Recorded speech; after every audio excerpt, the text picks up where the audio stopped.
Hello and welcome back to Sage Thyme. I'm Lillian. This is part 2 of a 2-part video that is released today on January 15th, 2025 with regards to the astrological transits that are having a bigger than expected pull right now. One of them being Saturn and Venus conjunct in Pisces, excuse me. and Neptune's influence, because that keeps happening. And then Mars retrograde in Cancer, opposite of the Sun in Capricorn. So we have these kinds of transits frequently, but right now there's some really big shifts going on with that. So if you haven't already, watch part 1 of this 2-part series, and then if not and you don't want to, or it's a later date and it doesn't really seem to pertain, what I'm doing here simply is pulling cards for each sign, starting with Leo being on the ascendant at the birth of the universe, which seemed very important that it be that today. The guides were very emphatic to discuss the axis mundi of the birth of the universe, rather than the axis mundi, the birth of the earth, which I believe is Aries. Yeah, being the first sign. So anyways, we're here doing Leo through Cancer. And so you can go ahead and look at simply just your sun sign, but I very much encourage you to have a glance at your natal chart. If you know the birth time along with the location and date, then you'll have all the house placements. If you don't, you can simply look at each sign and what planets are interacting and transiting within each sign, and that will give you a window onto whatever you're working through right now, whatever date and time of your timeline that you come across this video. It's important that you're here, and it's important that this message reaches you in the moment, in your timeline that it is reaching you. So, okay. I got some notes as well. Sip of tea. We'll see if we get to the notes. One of the things that keeps wanting to be talked about, a song keeps coming in my head, and I think it's called Summertime. That's part of the lyrics, and it's the one by Sublime. Or is it 411? I think it's Sublime. Summertime, living's easy, and on it goes. But so for a while I was like, oh, that's a cool song. Are you referencing upcoming summer or to relax a bit more? And it was like, yeah, no. And then there were some lines about something about evil. You know that she's evil, most definitely, or something like that. And I was laughing. I was like, that's a little dramatic, isn't it? And they responded with,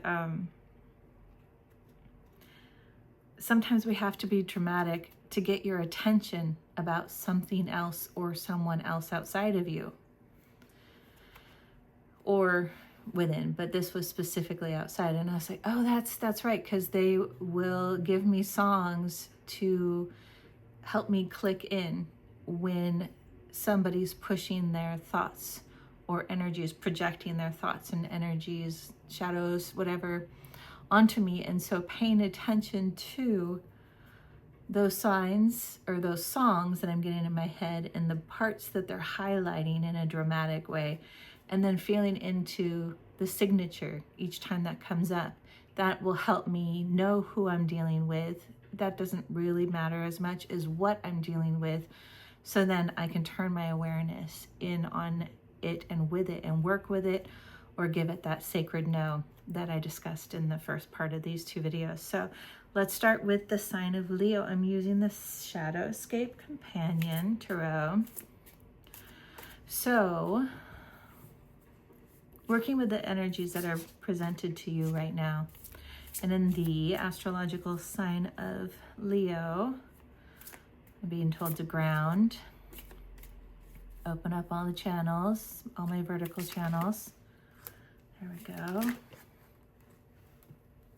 All right. Don't want to do too many since we're doing each sign. And I was speaking about opening up the vertical channels. So we'll definitely start. There it is. The first one that came out, the King of Wands. There we go. And you can see right there through his spine, he's integrating lighter cosmic energies, alchemizing within, and he's also integrating the darker. You can see the kind of watermark, the not corporeal thought forms of lions. So ideas of ego and pride, conversations within other people's minds, or gossip between people, or simply just an energy aspect of somebody else that has overt pride and hubris and righteousness. So when those are coming in there, and there's a little fireball right in front of the lions up above, they come in with their yuck and their muck and their fire and their anger and everything. You're bringing it in and you're melding it with the higher light. And here we've got another lion down here that's concreted, like both Saturn and the house it rules, Capricorn. And those are two different aspects that we're dealing with right now. So that old Capricornian, outdated, antiquated, stuck, but it doesn't even pertain to the reality right now. Those forms, institutions even, they all have thought forms, they all have consciousnesses. So integrating what's around you and what's below you with the light, transmuting it, and utilizing that in a way that is with fire, with that Mars fire, that kinetic energy, the heat that helps you alchemize and create creative potential, whether that creative potential is healing something within your body or your nervous system. Maybe it's painting or dancing. Maybe it's integrating and expanding and enhancing your energetic presence, your energetic body, or even strictly a chakra. We're talking a lot about the solar plexus, the sun chakra, confidence lately. And then the next one that came out is the Four of Cups, and the King of Pentacles came out together. And I see that they want to be discussed together here for the sign of Leo. So in this deck, it speaks about the Four of Cups as a bit of a self-absorption, only seeing the self and not others. So, you know, the the phrase that is used a little too broadly, but does have application here, is the term narcissist. But it's important also, well, you know what I mean. That self-absorption, not seeing what else is out and around, and getting lost in the reflection of the self. And we also have the King of Pentacles turned upside down. I'm hearing turned on his axis. Again, this is that Capricorn, that older, outdated Saturn being turned on his axis. Axis Mundi, a new birth, a new threshold piece, which if you look at images, when you type in Axis Mundi, I believe, in the internet, if you put in images or something, you'll see that, and it looks like it actually here too. It'll show like the universe being birthed into the sun, I believe it is, and the Axis Mundi is that horizontal point, that threshold, that birth canal of the moment when you've birthed something. So the old is being birthed into something entirely new. And look at that. I mean, look at all the images that you can pull the concepts from. So that is in your Leo aspect.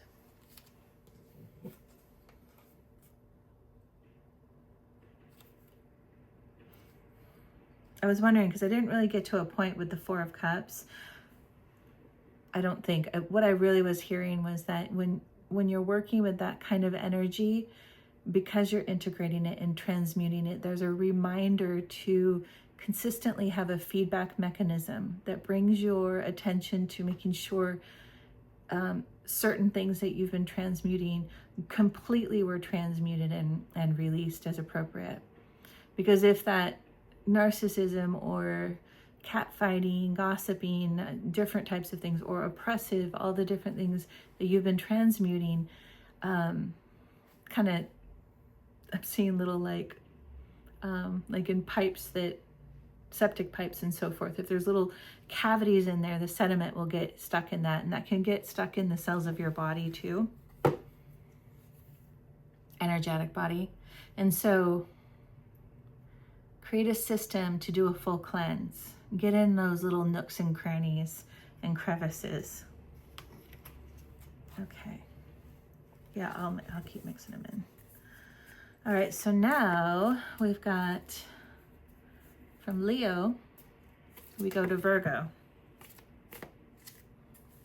And the two cards that came out right away, as soon as I said Virgo, are the Nine of Pentacles and the Knight of Wands. So the Virgo aspects in your natal chart are talking about bringing into manifest with the nine of Pentacles, like it's coming into manifest now. You're seeing evidence of your work in the real world, and beyond what you would need high levels of confidence to get affirmation from. It's really there in part as a support to you now to start restructuring and rebuilding your confidence. And you're seeing it more and more, but it's coming through stronger now. Like now it's coming through stronger. From this moment forward, you will be walking around going, oh, there it is. Oh, there it is. Yeah. I was a part of that. Oh, yep, that's correct. I was working on that. Oh, I created that result. Look at that. That family is having such big healing, and all of a sudden, and you see it because they're speaking your words verbatim that you were journaling or meditating with and downloading, and there'll be even more signs. I'm coming up with somewhat correlatory, but even more signs. And they won't necessarily know it, and I'm being corrected. More of them will now know, and they'll be turning to you, and there will be an expression of gratitude or expressions of gratitude. Some verbally, sure, but reciprocity, people just having the things that you need and maybe even want, and showing up with them and it working perfectly for them to give it to you, to extend it to you. And they don't necessarily know why, maybe they do, but they just want to be gracious towards you. So yay. And then the Knight of Wands. Yeah, this is giving you a new power of purpose, a direction. And you could look at this lion, deer, horse creature that the Knight of Wands is riding upon, and you could see that there is a prideful stance and stature to him, but it doesn't exude any sense of pride. It's confidence, and it's the grace that can interweave with confidence, that don't need to be prideful, don't need to be right. They're just simply moving forward because it feels good and it feels correct. Yep. So that is your Virgo aspect. How are we doing on time? Yeah. I was told I would be getting a long video. 2 long ones, actually. Okay, so after Virgo comes Libra. Libra ruled by Venus. Virgo ruled by Mercury, and Leo ruled by the Sun, of course, right? The first house. Okay, so here we are, Libra. What are we working with right now in the Libra aspect of your chart, in the right reciprocity and balance aspect of your chart? Too many cards. All right. All right, we're going quick, but we're doing them. So the first one is the Hermit.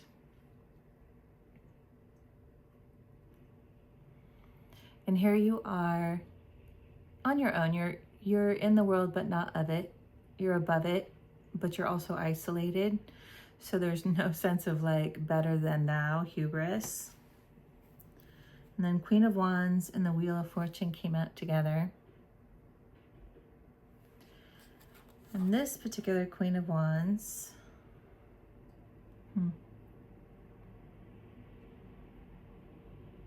she's working with the fire in a whole new way. And here she is creating music from a harpsichord that grew of the tree as the tree. So she's working not only with the natural elements of the world around her, she's doing it with this, again, this gracious fire. I'm seeing these little fox in the den down below, and they're just chilling. They're not up to any mischief, and they're looking at her, towards her, with reverence. So there's a new level of respect that's not, you will respect me. It's in the way you're living moment to moment and working with this beautiful, gentle-ish, yet creatively potent fire. It's in your reverence for the world around you. And that's your Wheel of Fortune. And then this one came out. Oh, that's what it was. So it was the Lovers in reverse. And I instantly heard, you don't have to choose anymore. It's choosing you. Just nice. Libra. And because there is, or the aspects in your sign of Libra, there's this, do I that sometimes. And that's a Libra characteristic in its distorted signatures. So when you're dealing with a bunch of distortion, there's going to be confusion and indecision, because who wants to make a choice without informed consent?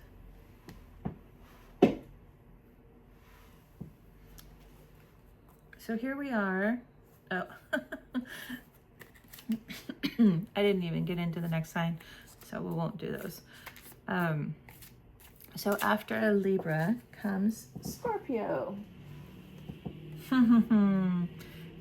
Clarity, Ace of Swords.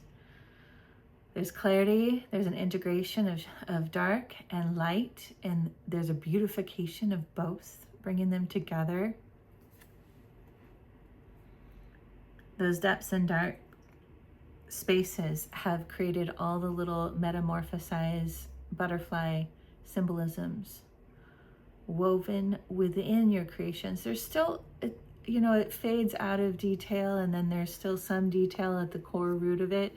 So you're still creating, and you're still supposed to be. Take your time. There's no rush to illustrate the imagery of where you're going and what you're doing and what you need to know right now. You have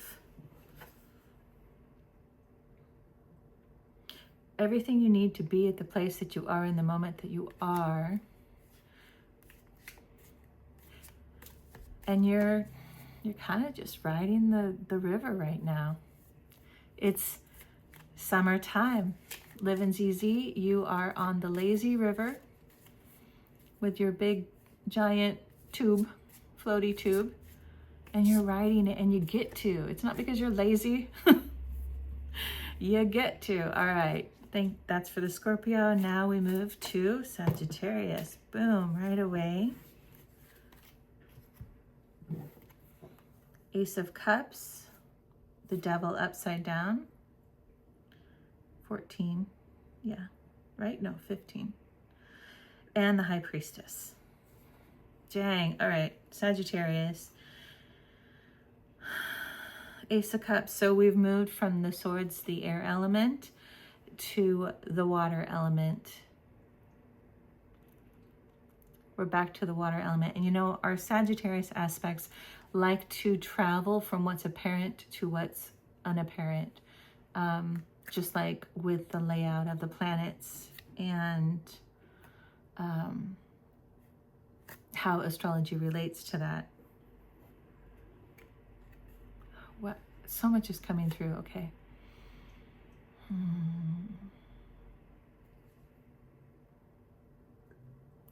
So in aspects, in the watery aspects of you, you are learning new characteristics of the water. And I'm hearing new archetypes are coming in and presenting themselves to you. And I believe it's a co-creation, because it keeps wanting to tie with that Ace of Swords. And because this is in the sign of Sagittarius, it is a co-creation because you're co-creating with something further out than now. Again, you've come into greater mastery of whom and what you're working with. You've been working with these last years. And now there'll be some reveals to a new something unknown. And that's incredibly fulfilling for you. And I'm hearing that the devil, the doubt, the self-doubt, the doubt of God or the universe or the cosmos or your higher self, the self-deprecating, and the way that things like deceit and nastiness touch you, all of that is being covered over like a pothole after winter, and you get all these potholes from the water and ice and snow and the vehicles, and then in the spring they cover it up with new cement and they put a whole new fresh layer, hopefully. If you live in a good neighborhood, they'll put a whole new fresh layer of pavement. So that's what's happening with this, those layers and frequencies of devil energy, because the people you've been pulling up, helping transmute and helping learn by doing the work more for them, they're now getting that baton passed to them, as we talked about in the earlier reading. So that's raising you up as well as releasing some of the weight that was pulling you down. And High Priestess, yeah, this is the next level up, High Priestess. It's above even the wisdom of the white owl, which is a tricky wisdom. And it comes with a dualistic, it's very Saturn with the two-face, the duality. It comes with a dualistic, like, we're going to give you this great thing, and also it's going to suck like this. You're above that more now, much more now, but there's a little bit of your skirt still down below that layer. So, you know, you're still working with it. That's good. That's good. It gives a nice exit level. Not confirmation.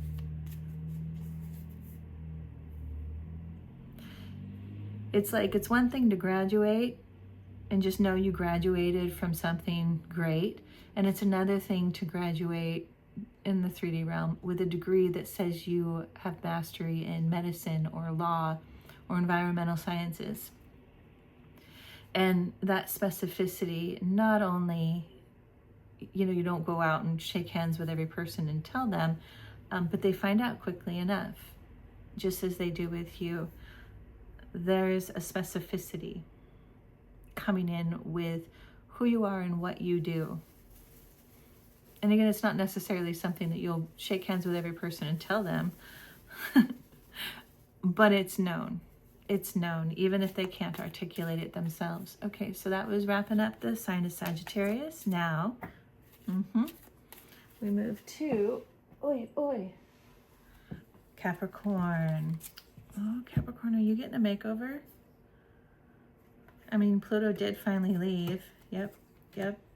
Okay, here we go. 4 cards. Moving quickly.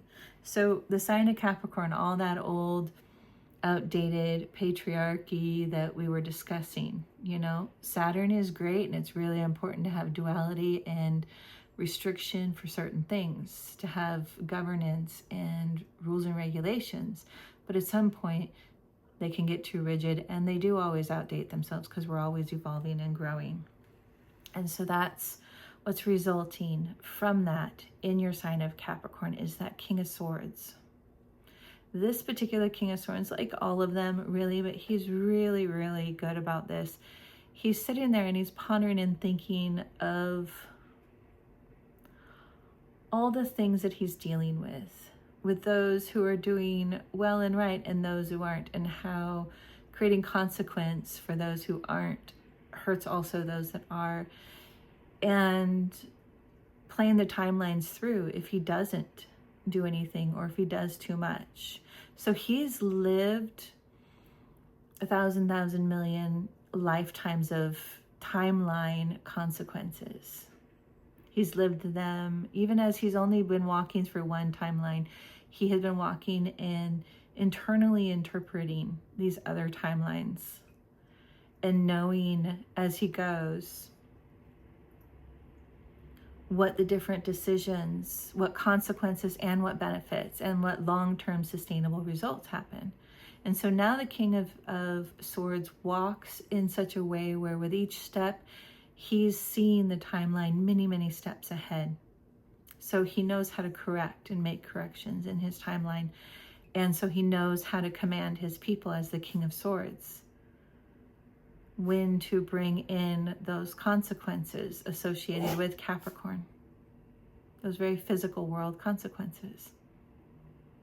So that's the result of everything. And then the brilliant bright side of it, you've got the Sun, the Page of Swords, and the Empress. And the Sun is just this big power mark right now that's like, yes, the light is coming in. You are becoming a new Page of Swords at the upper level. And this involves, Capricorn sign, creating from that beautiful, more advanced womb of the Empress, the creatrix energy, into manifest form of something that really is more in alignment with the beautiful higher levels of light, the Sun up above for her. So that is your Capricorn. We're doing pretty good on time. I'm gonna take a little moment and have my tea. I'm drinking oolong tea today, and it has essential oils of sacred frankincense, Arabic, I don't know. Let me look so I'm not saying it wrong. It's me not wanting to ever be wrong, or to misspeak anyways. I don't mind being wrong. Arabian frankincense, as well as acacia leaf, essential oil. I'm using a bag, so that's a message that wants to come in here as we move from Capricorn to Aquarius, right? The idea, there's a collective thought form of the age of Aquarius is what we're entering, and we all know some of the things that represents to those collectives and the thought form that they're creating from and developing. So we're at a new break line, and if I'm picturing this correctly, that would actually be the DC, the opposite of the ascendant, the descendant, between Capricorn being in the 6th house, if Leo's the 1st house. So what is that speaking to? I took a break, some tea, some sacred tea. The oolong is a sacred leaf. Acacia is also used in sacred ceremonies, as well as sacred frankincense, of course. So when moving from over the descendant line,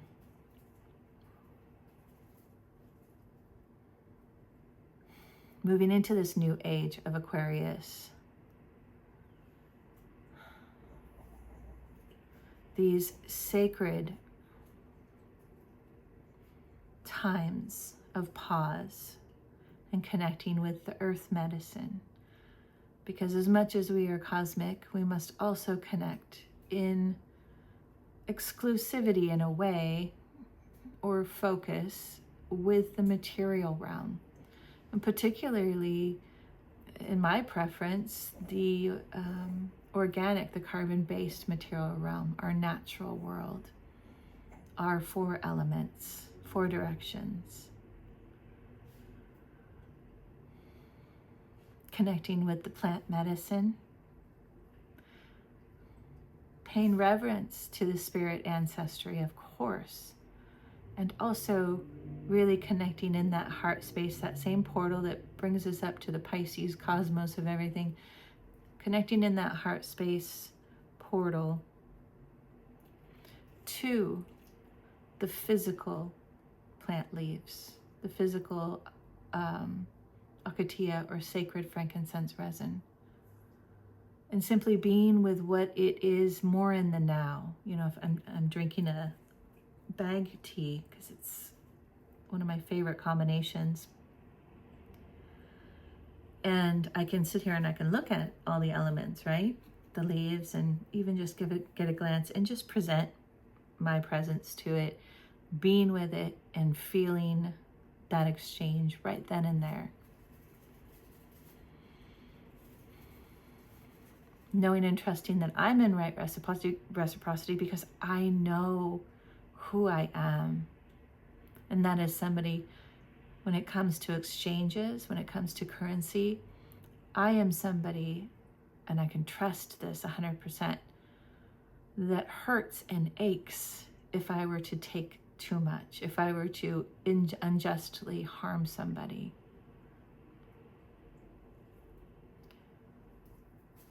Knowing and trusting that in the design of love, of creation, which comes from love, all creation comes from love. All creation comes from love.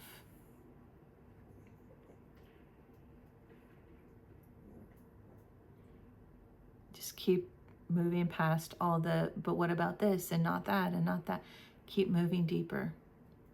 All creation comes from love. And so connecting from that space with the creation bridges everything again, but in a new way.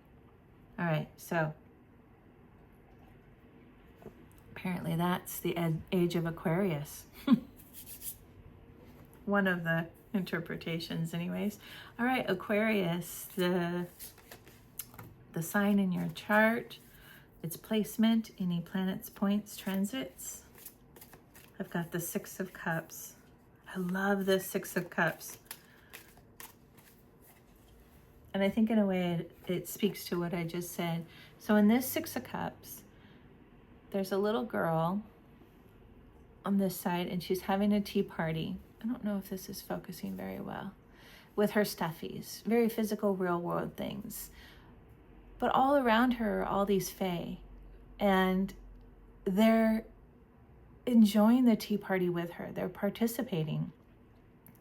And she doesn't not know. She knows they're there. She may not physically be seeing them, although many children have eyes to see between veils. So she is in existence with multiple realms. And she's enjoying it. She's having a tea party, just like I did. She's sitting with her tea, enjoying bridging the realities of the physical world with other subtle worlds and worlds that connect with the resonance of her heart. Her heart is playful and sweet and pure and kind and innocent. And that is the realm and the peoples within that realm that she surrounded herself with, and is being supported and loved and observed and enjoyed. All the while, the goldfish, the koi, are swimming upriver with total ease, too. They're like, gravity? We don't subscribe to that magazine. All right, so that's Aquarius, that one card. This is really fun, you guys. I hope it's helping. I hope it's interesting. I'd love to hear your comments or emojis. Thank you for all of you who watched any part of this, and thank you for the likes. I always appreciate that. It helps the channel. Same card, and it flew out singularly. 6 of Cups. They're here. The realms, the veils between the realms. That's part of the age of Aquarius. Okay, so that needed to be said, is being able to exist in 2 or more realms and recognizing that the realm that you're interfacing with and that is connecting with you is in direct correlation with the resonance that you're holding, especially in the heart, but as a whole person. Okay, so after Aquarius, we've got Pisces, where our Saturn and Venus conjunction is happening. Oh, good. And I'm not sure. Okay, so we've got, with regards, because it came out when I said Saturn and Venus conjunct, we've got the 7 of Wands turned upside down. This is that bickering, cat fight. I'm better. No, I'm better. My wounds bumping against your wounds, but we're going to make it, dress it up and make it look like it's your fault and not mine. And no, it's, yeah, you know. Rawr. That's upside down. Mars is retrograde in Cancer, and he's having to think, and he's learning. And also, with this, came the Page of Pentacles turned upside down. Let's look at it straight up. Yep. So here, this Page of Pentacles, she's sitting on a mound, and in the center of that mound, under her bum, is the giant pentacle. And that giant pentacle is housed somewhere in the body of what looks like a rock formation, but it's a dragon. So this was turned upside down with the owl. I think I'm going to read it upright. Basically, there's a sense of that first new pentacle used to be a spot of pride that would be sat on.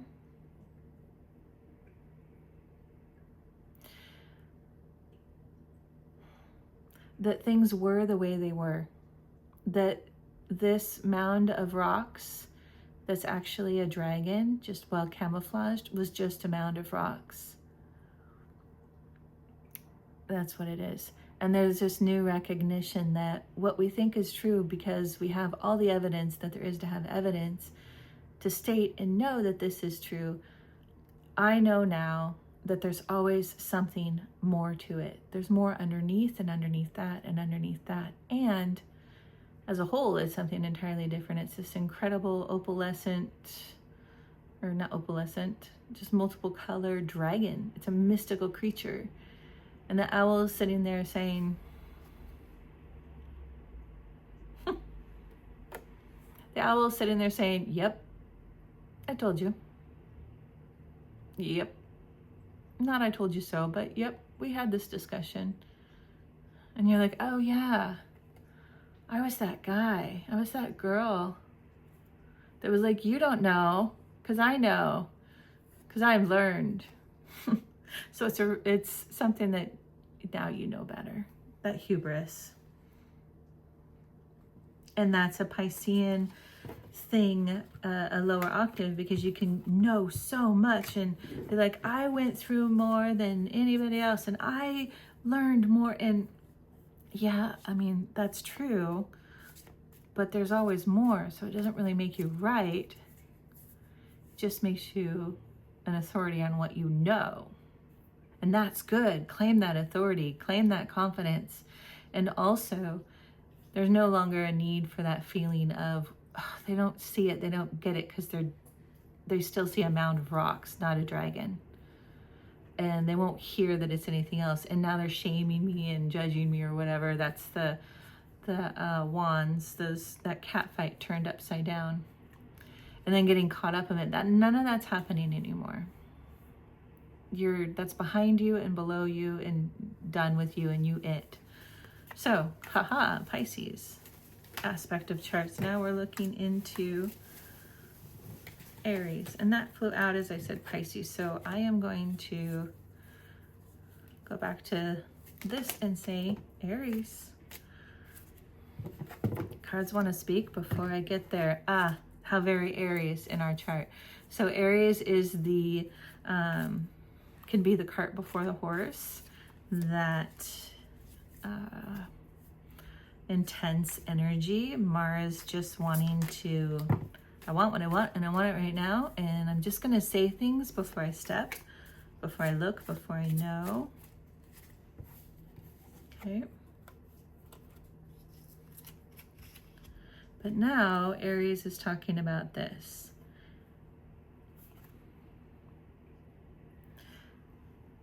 Eight of Pentacles, and I'm immediately drawn to the little gem water drops on the web, thinking about Nedra's jewels, the metaphor of within every drop bead on a web is the reflection of every other drop.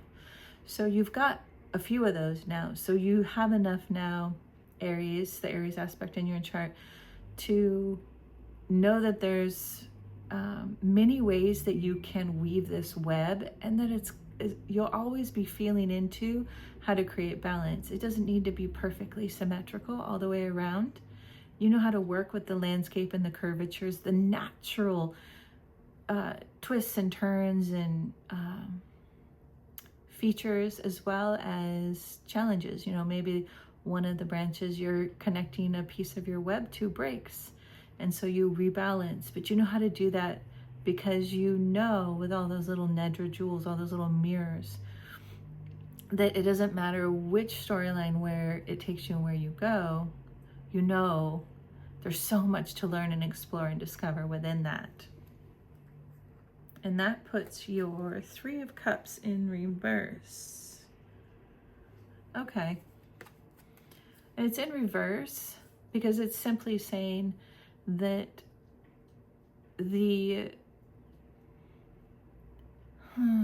it's changing. Stop changing. That's what it's saying. Your Three of Cups keeps changing, and that's okay too. As things change with your web and rebalancing and redesigning it, you're like, cool, and you're mutable and you're moving and you're creating different communities that also are mutable and changing, ever weaving, coming back together again in different ways. Very good. And then 10 of Cups. Oh, wow. What is this speaking to? I mean, it looks very Two of Cups, these two lovers intertwined in the water. I mean, yeah, there's this divine union that has already happened in you, within you, on many levels, I expect, of the masculine and the feminine within you. And it's at a 10, so there's a completion. So maybe that's it. Maybe there's a completion. So Aries, if it's in your 7th house, for instance, the house of marriage and commitment relationships, very lovers, Two of Cups, it's at an end now. Not necessarily the marriage or the relationship, but it could be. But it's at a completion point. So if you've been doing the internal divination work of divine union of your masculine and feminine, there's a completion point. You're crossing a threshold now from something. I mean, I'm looking up to where they're ascending up to the sunlight at the top of the water, and it's looking like a portal that you just can't see through. So that's actually really exciting and surprising, because I keep thinking, well, what is it? Well, you don't know yet. Oh, okay. Well, what is it? You don't want to know yet. You'll want to know when you go through. So whatever that next fulfillment is, and it has to do with the divine masculine and feminine within you merging. It's something very new, something very different. And wherever Aries is in your chart, honestly, that would be beautiful. It's your 4th house home, your 2nd house finances and stability. You can look at the feminine and masculine aspect of that in any way. Okay, after Aries comes Taurus. We're doing all right on time. All right, so this is for the Taurus aspect. Oof. I'm trying to get away from something. Taurus aspect is having a little difficulty. Has the Ace of Swords in reverse. So let's see. What house is your sign of Taurus in? And what planets and points? Okay, interesting. I wonder if this is a bit of a polarity to one of the other signs that these cards came out on. So the second card that popped out is the Devil in the upright position.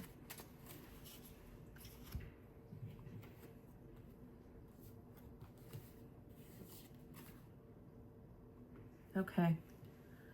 So the Taurus aspects in your chart with this next blueprint, this next upgrade in your divine blueprint, it's turning your certainty on its head. And yet, remember, we've been discussing confidence and conviction. So all three of those can exist within the same space. And I'm hearing that's what you're learning. And there's a bit of the woo way, go with the river, but this is more consciously. And so I'm wondering if that means that you'll be channeling.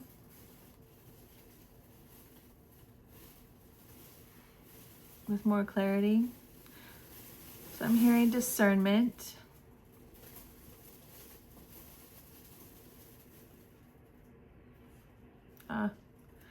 Okay, so interesting. So the message here is don't get caught up in the details. His hand has all these webbings around the fingers, and the heart's in the middle, and it's like it's just a mess. And he just caught up in a bunch of it. And so all those details and everything, turn them on their heads, let them go, let them wash away.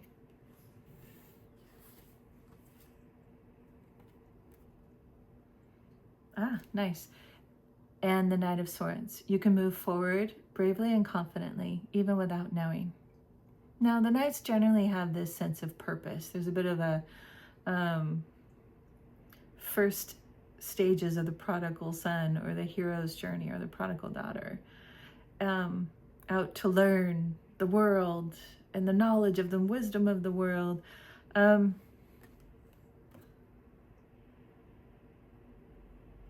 in this case, that's not happening because what's missing is the Five of Swords in reverse. What's missing is the Five of Swords.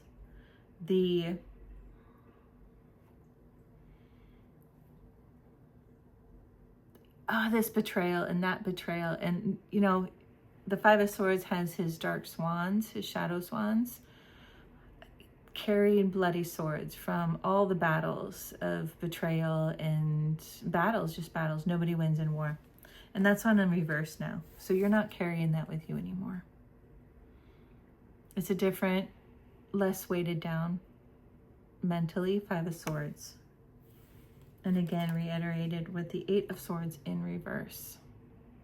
So before being trapped under all of these brambleberries and the thorns, and only being able to see that glimmer of hope with the hummingbird up above the swan, this beautiful swan just trapped between all these swords and all these thorn bushes, knowing that if it tries to struggle, it's only going to rip and tear. So all I can do is look up and look to hope. And that's turned on its head now, because you're going forward free of all of those stickery layers that you've been carrying from all the memories of all the betrayals, of all the hurts, of all the characteristics of humanity that as integrators and transmuters, again, can really get in us. And even when we get them out and extract them, those thorns made all these little micro cuts and scratches, and they're scars. And we are transmuting those scars that are restricting us, but remembering the process and the results and everything, and keeping the information of those memories. We're archiving those now. And so the association with emotions and feelings and traumas and wounds, those are slipping away now. We simply have the knowledge where we can objectively observe it. Yeah, okay. So that's the Taurus aspect. And that's going to be, it sounds like, one of the more challenging, but it feels like a good challenge. Like, it feels like for the first time in a while, this is a challenge that I can work with. I can archive this stuff. I can learn what that means and how to do it. So, and moving from Taurus into Gemini, I have a feeling that Gemini is going to tell us a little bit how we go about that. And here it is again, the Six of Cups, just wanting to fly through and say, get in your heart, touch with the purity of your soul spark, that inner child and innocence, connect with that, build that resonance, and have a tea party with your stuffies and your fae friends. That's what Gemini is telling you, how to work with the Taurus energy. We're going to go straight from Gemini into the last sign of the zodiac, Cancer. Wow, guys, thank you so much for being with me through this whole journey. And that is way too many cards. This has been a fun shift in the readings. As you know, I have been just working with this request of Spirit to have a channel. And what that means to me, it's definitely asking me to be outside my box in all the ways, and going outside what's comfortable within that box, but doing it in a way that's right for me, that feels right for me. And sometimes I misstep and stumble, and I'm like, oh, that was a little too what people are into right now, but it's just not me. Or I don't know, all the things, all the things. All right, so Cancer. Okay. The first card that came out is the Nine of Swords and the Seven of Cups. We'll stop here. I think we'll probably pull another one of some sort. So the Nine of Swords. Okay. Here's the Nine of Swords, and it came out in reverse. And to me, this Nine of Swords is showing a portal towards the light. But here we've got this individual, this fae folk, surrounded by these beautiful purple hues, indicative of magic. But there's some darker shades of purple in there, so it's been heavy. And he or she, they are looking up, and there's a way to go in the Cancer aspect of your chart to get through these layers of thoughts and the swords and the thorns that pricked and everything like that. But you can see there's very visible obstacles that you can see and work with, and are very individuated. They're not all clustered together, and they're in each layer, and the further up through the layers towards the light, the fewer there are.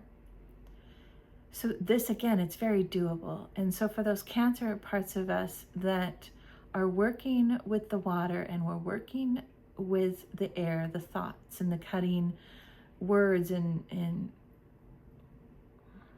yeah, just thoughts and words programs. So that can be behaviors and so forth too. We're working with those elements of air and water, and it can get precipitous, it can get thick and heavy and bog us down, but it's step by step, it's one at a time. There's still a climb, and it's totally doable now. And you have your shell, right? In this aspect of you, you've got your exterior exoskeleton.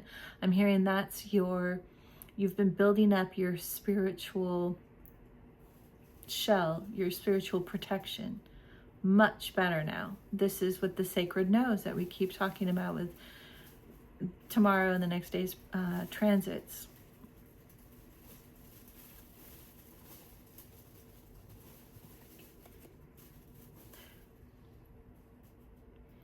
And you can see where you're going now, where you haven't been able to see where you're going. There's a clear image of parts of where you're going. And even though the path hasn't been put in front of you, you know you're going there now, and you know that with each step that you're inspired. You breathe in that life force and it moves you. You can feel it move you. You can feel it fill you, like when you breathe in the air. So you know when to take a step and in what direction to take that step, and you do it with confidence and clarity, because even though the full path ahead isn't evident, you know where you're going and it feels right, and you know it's right because it feels right. And that's good enough because it's right. All right, is that it?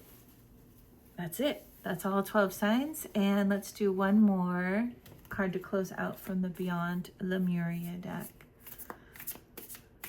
And overall, to tie in the first video of these two videos with the Saturn-Venus conjunction and the Mars-Sun opposition.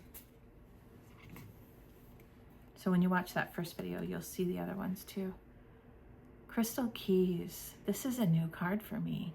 Ooh, ooh, ooh. Okay, let me see.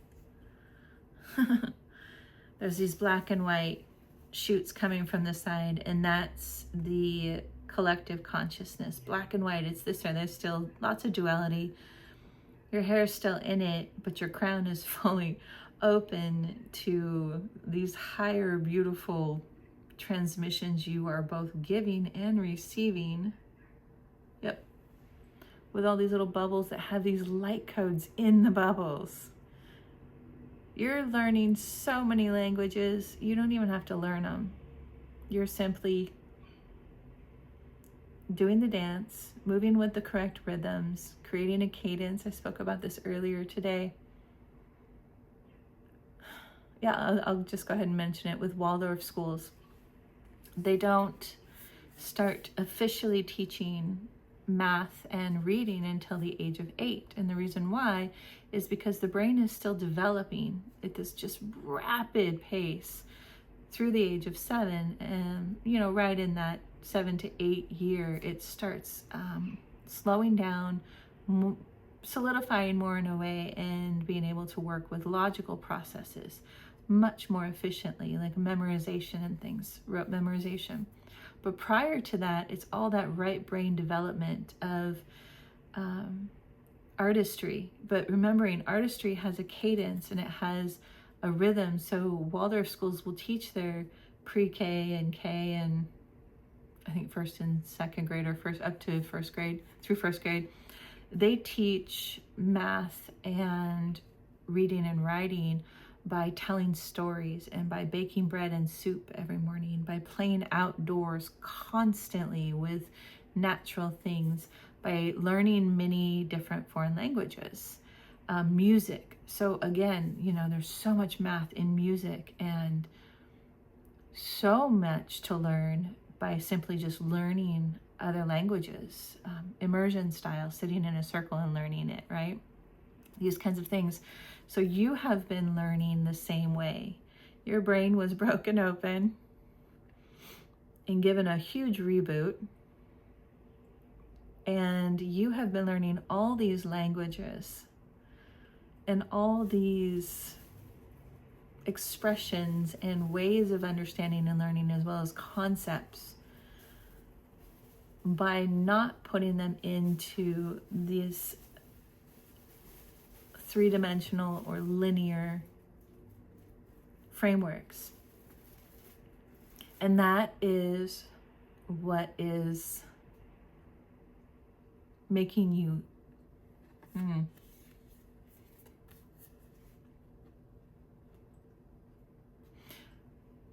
So one of the reasons why Waldorf does that is then around the age of 8, when the students reach that age, they'll start teaching the official reading and arithmetic. And what they have found over and over and over again, like across the board, basically, with all these kids is within the first few months, and definitely by the end of the year, I think it is in second grade, these kids have caught up to and surpassed 2nd, 3rd, 4th, 5th grade students in their abilities with mathematics and language and reading and writing, because they don't have to memorize it. They learned it through cadence, through rhythm, through play, through art, through languages that, of course, we know languages are designed by different cultures, and cultures come through with languages. So words mean different things based on the culture.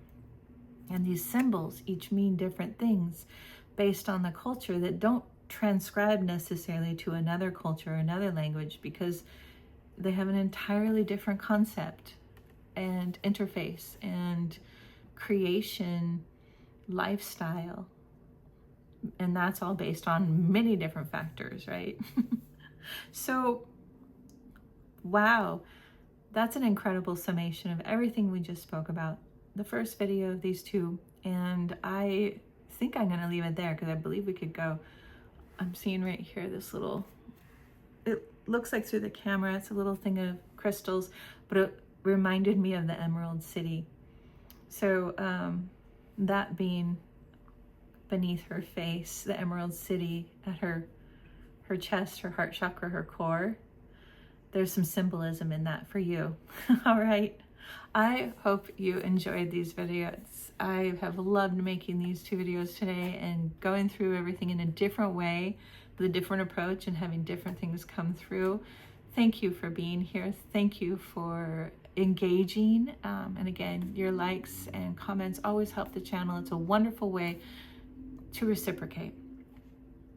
And I absolutely love you all. Thank you so much. Bye.